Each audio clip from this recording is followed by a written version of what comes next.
My name is Katie Byers, and my brother Tim Guilfoy is in prison in Tennessee for a crime he didn't commit, but there's new evidence of his innocence. Normally in these videos, I talk about the history of Tim's case. I'm not going to do that this time, and instead spend the time telling you about a comment that Jen Astle, the mother of the accusers, left on our Facebook page for Free Tim Guilfoy. Please watch parts 1 through 15 to learn more about Tim's case and his fight for freedom. About a week ago, I put up part 16, in which I responded to Jasmine, her daughter, on a comment she put on one of my videos. Just like that video, I will be responding to Jen directly about her comment. Before I get into it, I want to make a note that we have never used Jasmine or her sister's name in public until they came onto our social media sites and used their names in their profiles to comment. We have never harassed them. We have only responded to what they have said on our social media sites. And we have always told Tim's supporters not to engage with them outside of our sites. Back in January of 2024, Jen and both of her daughters came onto our Facebook page and left dozens of comments on our posts. I am going to focus on and respond to one of Jen's comments on this video. She posted, "What safe forum would you all like to hear the truth? This one where you delete comments? Didn't you say the only thing you can do is hear the truth?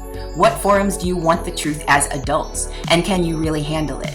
Jen, here is your forum."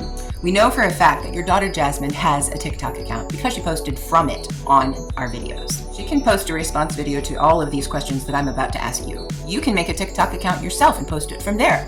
We will have no ability to delete anything, not that we have ever deleted anything before.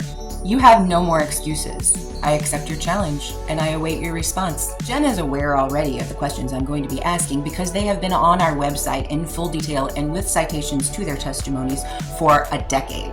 Question number 1. Why did you not tell the police that you were over $2,000 in debt to him when you called the police? You admitted in court that you had not paid 3 out of the 6 months that you had lived in that rental house. $700 times 3 months is $2,100. Nothing in the police report mentions that you owed that to him at that time.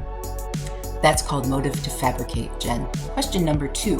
Why did you lie about moving your children out of Tim's rental house immediately when you continued to live there for another 3 months after you called the police on him?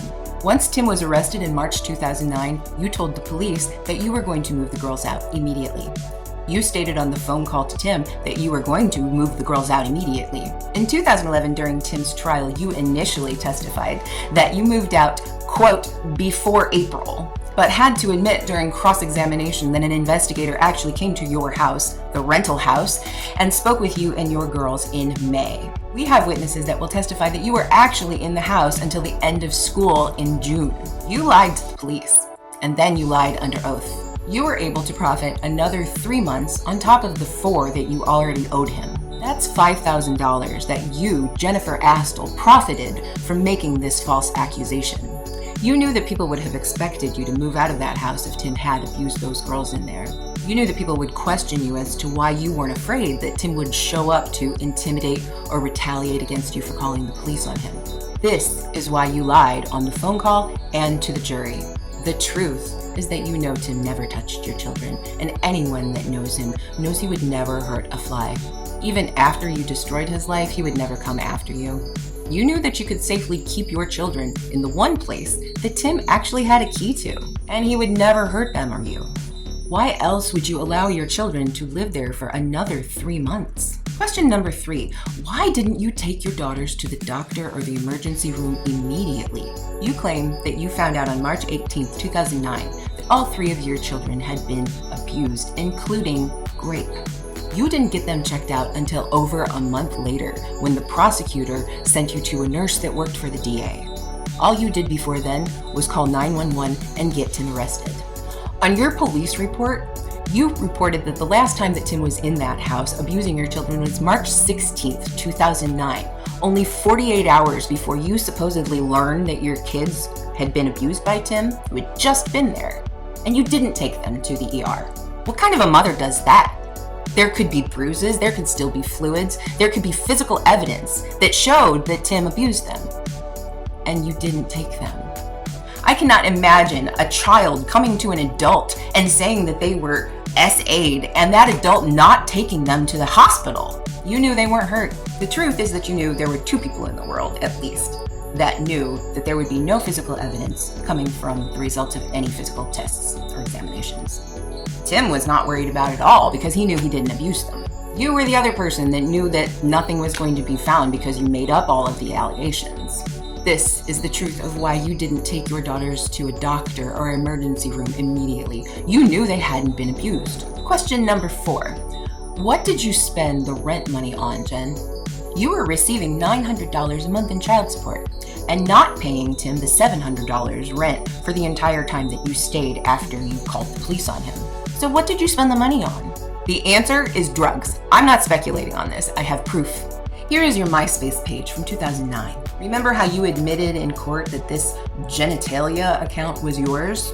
Here you are wishing everybody a happy 420. And here you are telling everybody that you were enjoying your vitamin Z.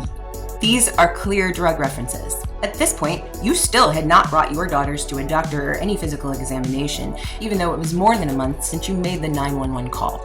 You were chilling out in the rental house using drugs that you spent the rent money on. If that's not the truth, then please let us know the truth and exactly what I'm lying about in my argument. Now for the last question. And I would be fine if you just set aside all those other questions and answered this one. Why did you lie about the guidance counselor story?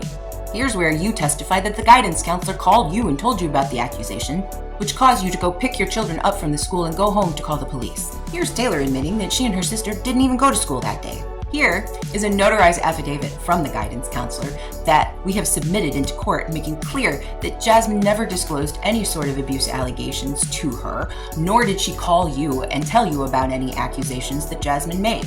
Neither you or your daughters have ever given an explanation as to why you made up this story. Why would you need to make up this story? Where did it come from? The only possible explanation is that Detective Fitting told you to make up this story before you got on the phone, but there's no evidence of that. Everybody that has been following Tim's story easily understands that if you inexplicably made up the guidance counselor story, it stands to reason that you made up everything about all of the accusations as well. I will continue to inform the public about this made-up story every opportunity I can. This will follow you for the rest of your life unless you explain yourself. Why would you lie about this? Why would you lie about anything in this case? If you do make a video response, send me a link and I will post it in its entirety on all of our social media pages. We are sitting by waiting for the truth. I promise we can handle it. Jen, at some point, sooner, later, you will be in a position where a court makes you answer these questions. I will not stop. You don't have answers to these questions because the truth is Tim finally got tired of you not paying him rent and lying to him. It was not a coincidence that you called the police 1 week after Tim told you you had 2 weeks to pay up or move out. He was arrested, coincidentally, on the day rent was due. You stayed in his house another 3 months without paying rent and spent the rent money on drugs. Jen, I know you are a coward and you will not answer these questions. To everyone following Tim's story, her silence speaks volumes. To Jennifer's friends, what stories did she tell you? Actually, I know a few of them. Some of you came to me to check them out. Thank you all for listening, and please help me bring my brother home.